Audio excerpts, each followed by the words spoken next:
Disney cast members can rescue a birthday and find that elusive popcorn bucket. But there are 10 lines they cannot cross at any price. Not for a $100 tip, not for a honeymoon, and definitely not because someone threatens to call Mickey. After years of exploring the parks, studying Disney operations, and listening to former cast members, these are 10 things they simply cannot do. We'll start with the rule guests negotiate every day, and end with a few words cast members are trained to avoid. Miss that final lesson, and you may overlook the most useful vacation resource Disney gives you for free. Number 1. They can't trade safety for magic.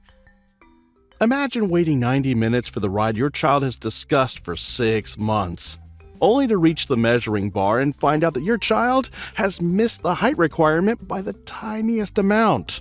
Surely a cast member can let that slide once, right? They can't.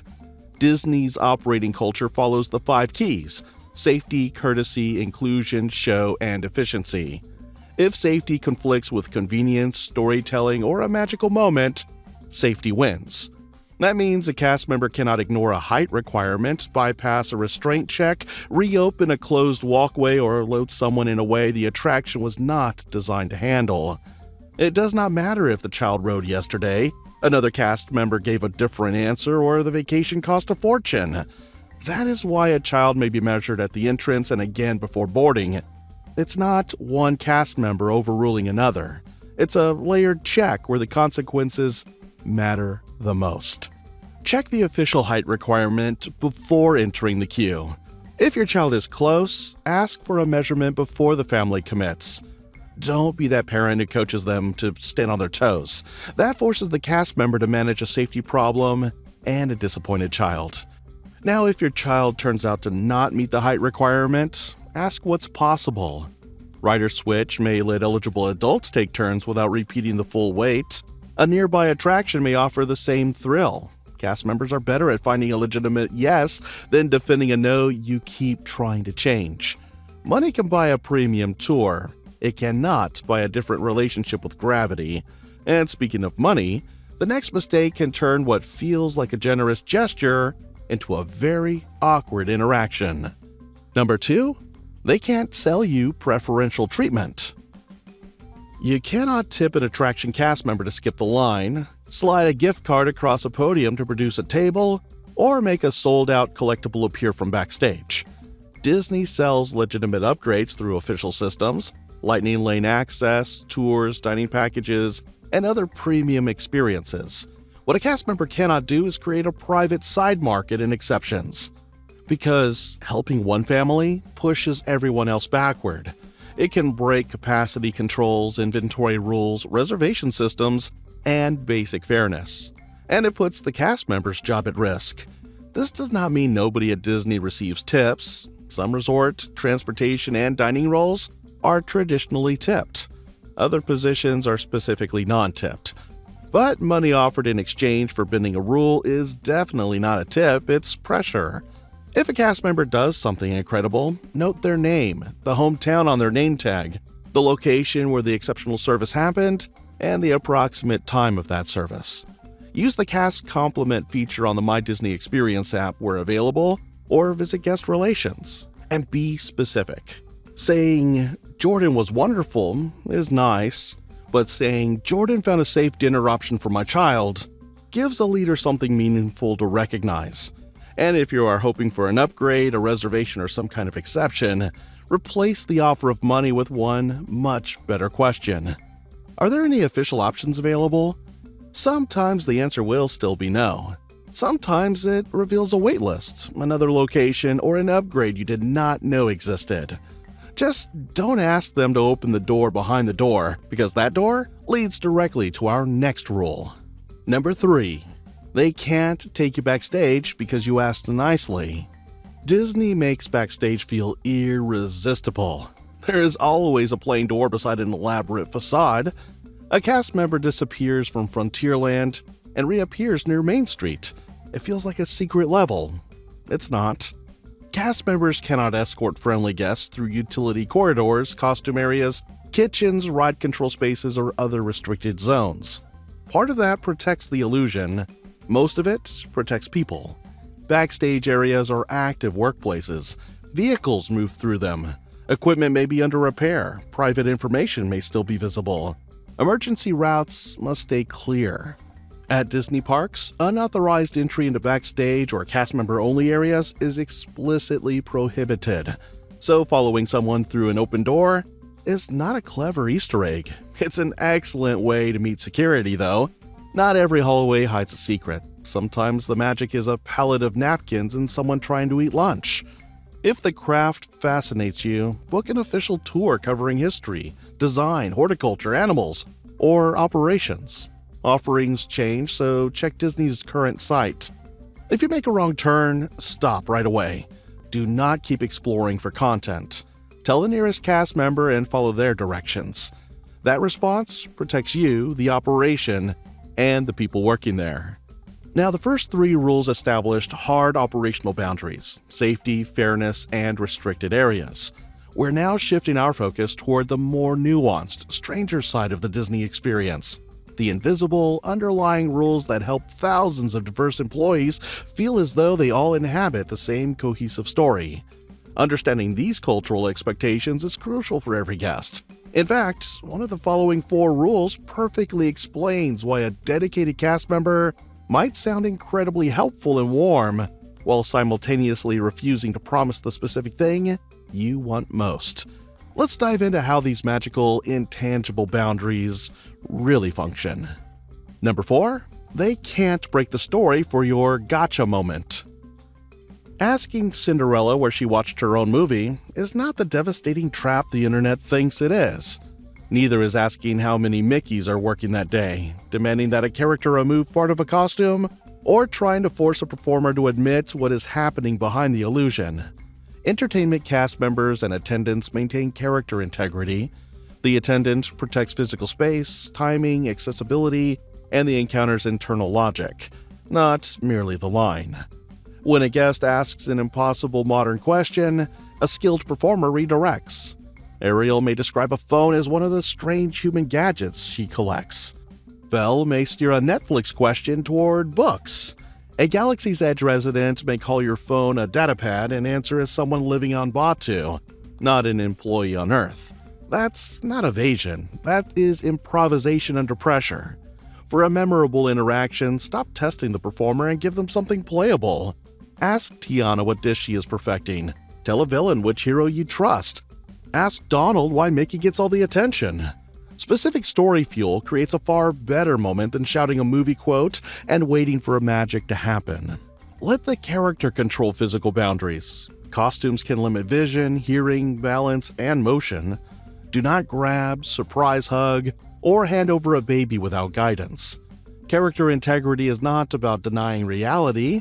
It is a coordinated agreement that, for these few minutes, everyone helps the story stay alive. And that agreement extends far beyond the characters. Number 5, they can't treat Onstage like an ordinary workplace. Disney's theatrical language creates a mental switch. Guest areas are onstage. Hidden work areas are backstage. Uniforms are costumes. Employees are cast members. That vocabulary creates a mental switch. The moment a cast member steps on stage, the environment becomes part of the performance. Personal phone use, private conversations, loud complaints, or careless presentation can puncture that performance. Disney's appearance standards are more inclusive than decades ago. The modern Disney look still centers on clean, polished, approachable, and role-appropriate. This is also where we need to clean up one of the most repeated Disney myths. The two-fingered Disney point is not a mystical signal every cast member performs perfectly. Many use 2 fingers or an open hand because it is clear, welcoming, and culturally considerate. The deeper idea is not make the secret handshake shape. It's give directions courteously to a global audience. They also adapt vocabulary to the land. In Galaxy's Edge, a phone becomes a datapad. At Haunted Mansion, the delivery can be gloomy without becoming unhelpful. The role changes the flavor. It doesn't change the obligation. Ask in the spirit of the land, and the answer may be both useful and entertaining. Just remember that the cast member still has an actual job to do. They can play along, they cannot let the bit interfere with safety, access, or the family waiting behind you. And when another guest is the thing interfering, Disney has a very different kind of performance. Number 6. They can't turn a guest conflict into a public showdown. Picture someone showing up to Lightning Lane with the wrong time, the wrong attraction, and the confidence of a trial attorney. The cast member usually will not match that energy. They should clarify, de-escalate, work within their authority, and involve a leader when needed. What they cannot do is win the argument by humiliating the guest in front of the queue. That restraint is not weakness. A public fight slows the operation and turns one guest problem into a crowd problem. But courtesy does not mean cast members have to accept abuse either. Threats, slurs, harassment, or unsafe behavior can bring leadership or security. Disney's rules allow removal for unsafe, illegal, offensive, or disruptive conduct. If something goes wrong, do not perform your frustration for an audience. Give 3 useful details: what you expected, what actually happened, and what outcome would help now. For example, our return time was 2:10, but the ride was down. Is there an official way to use this later? That's actionable. Now saying, "I spent $10,000, so fix it," is not so helpful. If they can't solve it, ask whether a coordinator, leader, or guest relations can review it.